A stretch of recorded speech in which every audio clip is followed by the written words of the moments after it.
Timberwolves moved to 2-0 against the Clippers, who have been terrorizing the NBA for months now, and they are one of the 4 teams, all with very similar records, contending in the Western Conference for the 1 seed, including the Timberwolves and then also the Nuggets and the Thunder with these Clippers. And in this installation, the Timberwolves tip off at about 9:45 Central Time. This game gets finished up near midnight as it was being played in LA, where the Timberwolves win 121-100 versus the Clippers, who have had the top offense in the NBA over the stretch since about November, where they have been extremely dominant. And that's what the Wolves came up to do and show was dominance out of the usual suspects. Rudy Gobert, tremendous defensive game. He's just been stepping up all season long. 4 blocks in this one, beasting on people, moving Kawhi for a big poster dunk.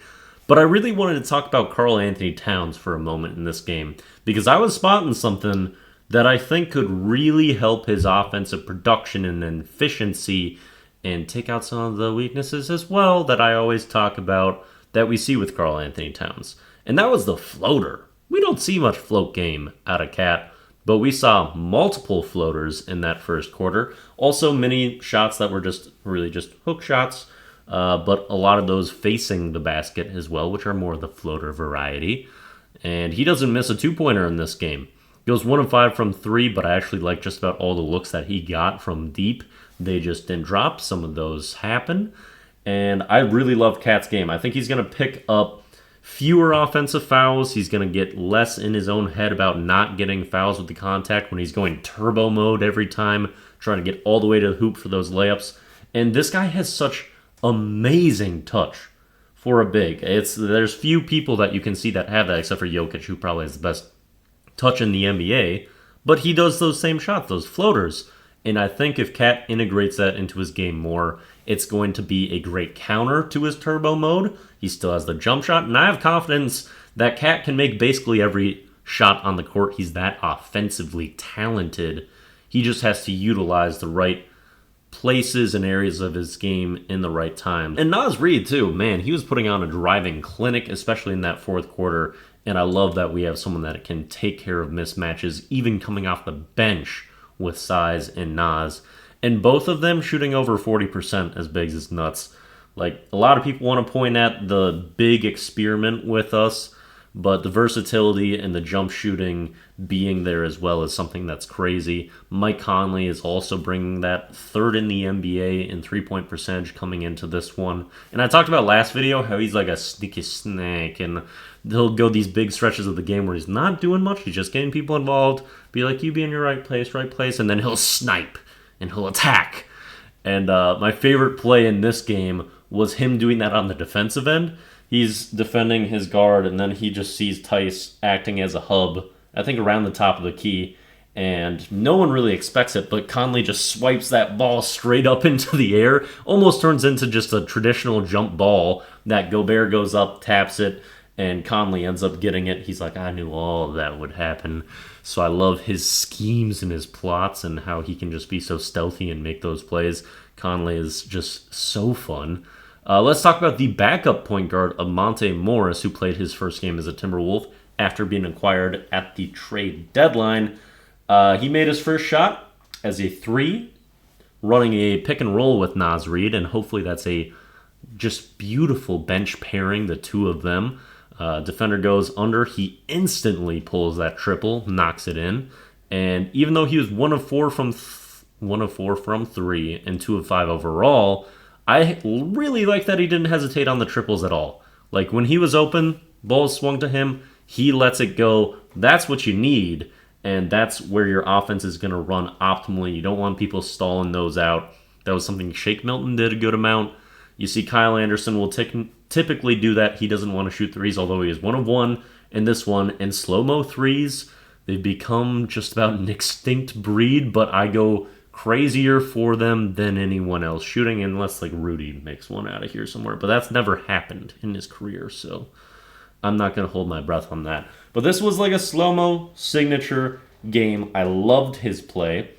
It's not a boisterous box score or box. Is that the word? I look at every video. It's a box score. I'm right. I don't know why I'm getting in my own head about this, but I loved the defensive activity out of Kyle Anderson. I think he's just such a great fit for these really methodical big players that are amazing scorers, like Kawhi Leonard, who was on the opposite side here with the Clippers, who's probably a top 5 MVP candidate this season with how insanely he's been playing. And Joel Embiid going out, he won't be able to qualify. I really liked seeing Kyle Anderson's defense on him. We've seen him defend Luka very well. And I think the activity of his hands, some of the pokeaways he had were spectacular. 6 assists, no turnovers. Hits that triple.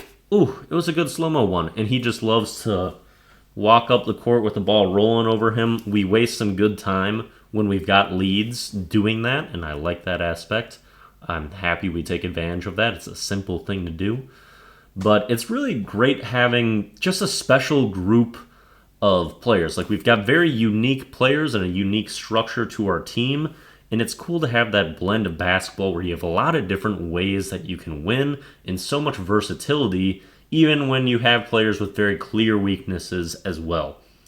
And another one of those special players that I want to shout out is Nickeil Alexander-Walker. He's made a big jump from last season. Probably people that don't follow the Wolves don't really know that or have seen that.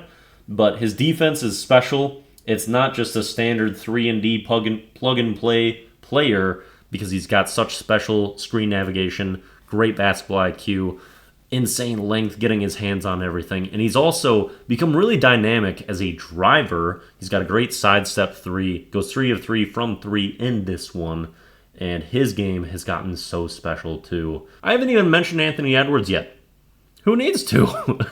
That's how deep this team can be and how many different ways we can win. That our best player goes 1 of 11 from 3. And you're just like, do we have to mention it? I don't know. And he didn't miss a 2-point shot either. When he was attacking the basket, he was very impactful, even when he was not getting a lot of calls. And he was still finishing through contact, so explosive, so great. And I wanted to just be like, stop trying to shoot these threes, these pull-up difficult threes, and just attack the rim, punish these people, and drive through their face. And then I think about myself, who played a basketball game earlier today. I kind of did the exact same thing. I was driving the ball super well, making a lot of layups, and then I think I probably went like 0 of 6 on threes, and they were not the highest of quality either. I'm like, maybe I need to give Ant some understanding, and maybe I need to reflect on my own basketball play and just drive through a motherfucker face and not shoot step back threes because these shots are not made the same.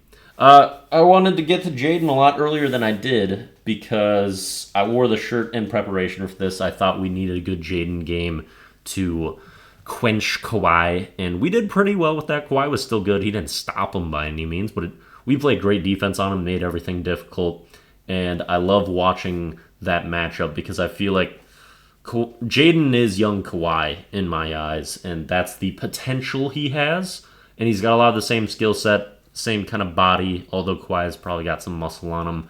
But Jaden is such a special defender with that length, with that effort, that neutral expression at all times. But also, he's so skilled as a ball handler already. He's got that great close mid-range game that he can get off that one leg and then just do a flat shot. He's got one of the flattest shots in the NBA, as well as Kawhi Leonard. It's just interesting. The shirt says, keeping stars locked up. That doesn't always happen, but he's not afraid of any matchup, and Jaden can just be so special. Hopefully he continues to grow in his game. Hopefully the maturity just doesn't become something that keeps him from progressing and doesn't hinder late game performances or his legacy. It's too early to talk about that. The last 2 games before All-Star break are 2 more really late ones, 9 p.m. Central Time if you're here in Minnesota. Both those games are in Portland, and that's how we're closing out the last couple for the All-Star break. See you tomorrow, actually, is the Portland game, and then the last one's on Thursday. All right, bye-bye.